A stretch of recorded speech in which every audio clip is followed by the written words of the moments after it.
A Mississippi man waited 940 days in jail for his day in court, but in a remarkable turn, the police who arrested him wound up arrested themselves. And while much of this case hinged around a simple question, did this man have a gun and shoot at officers? I was also left asking why he had been stuck in jail for so long. We're in Mississippi. I'm at the home of Sinatra Jordan. But this story began on the road, as he was driving with a friend, Sarita Harris. She had rented the car, but Jordan was driving, even though he had a suspended license. An unmarked cop car pulled behind them and flashed its lights. As he pulled into the right lane, Jordan said police suddenly opened fire, hitting Harris in the head. He sped off, afraid he would be shot too. He made it about a mile before he tried to run, but was quickly arrested. Harris survived, but her face was partially paralyzed, and she suffered brain injuries.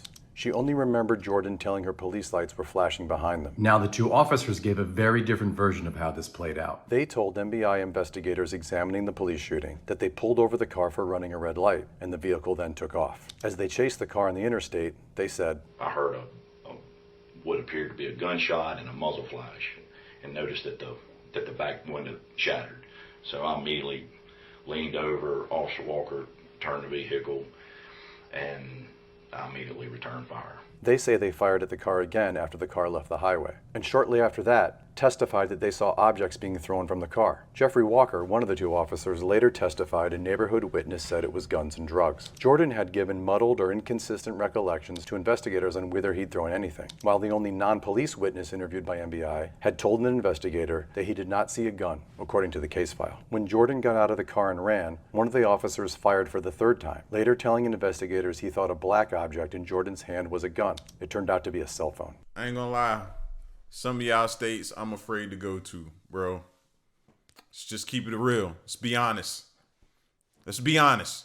It's a lot of states I don't care to be in until they clean it up, till they fix it, until I'm no longer worried about my life coming through there. Even driving through that state. Not even if I'm near the state or anything. Driving through the state still makes me nervous. So it's a lot of them out there, bro. Against him and for a speedy trial. And then, not much else happened until December 26, 2024, when these two officers were charged with shooting at Sinatra Jordan. They've been indicted and arrested, which means that Sinatra's case has fallen apart. Sinatra has said all along that he did not have a gun, did not shoot at officers, that their version of the story is not true. I was just driving like a regular citizen, and he just pulled up.